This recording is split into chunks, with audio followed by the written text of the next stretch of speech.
पुराने गांव के किनारे पर स्थित विशाल कब्रिस्तान था।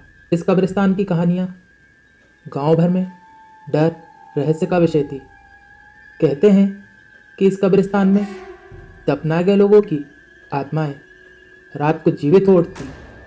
रमेश एक जिज्ञासु और साहसी युवक, इन कहानियों की सच्चाई जानने के लिए बेताब, वह एक रात इस कब्रिस्तान की खोज में निकल पड़ता है।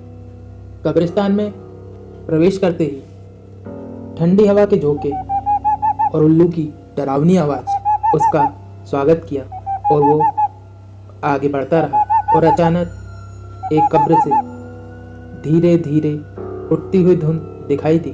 रमेश ठिठर गए, लेकिन जिज्ञासा ने उसे आगे बढ़ने को मजबूर किया। धुन गहरी होती गई और अचानक एक आकृति दिखाई दी। यह एक पुराने जमाने के पोशाक में एक व्यक्ति था जो धीरे धीरे उसकी ओर बढ़ रहा था। रमेश की सांसें थम गई, लेकिन जैसे ही वो व्यक्ति उसके करीब आया, वो धुन में कहीं गायब हो गया।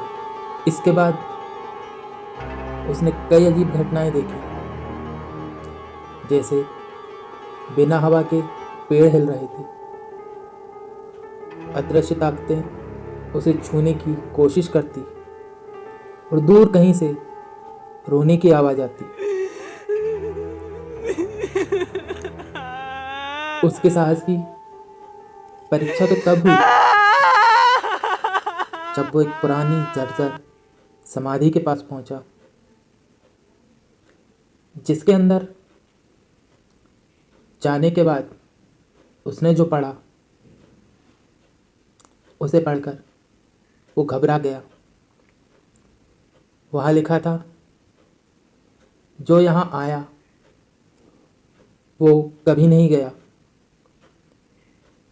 इतना ही पढ़ते उसे ऐसा महसूस हुआ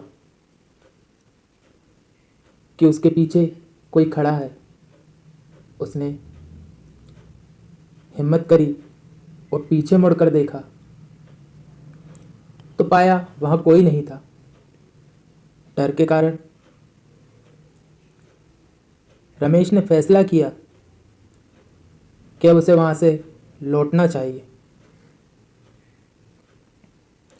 जैसे ही वो कब्रिस्तान से बाहर निकला, सुबह की पहली किरण ने आसमान को रोशन कर दिया था। वापस गांव पहुंचकर उसने इस भयानक यात्रा के बारे में कई लोगों को बताया, जिसमें से कुछ ने उसकी बातों पर यकीन किया और कुछ ने नहीं। पर एक बात तो तय थी कि कब्रिस्तान में आत्माएं जीवित होती हैं।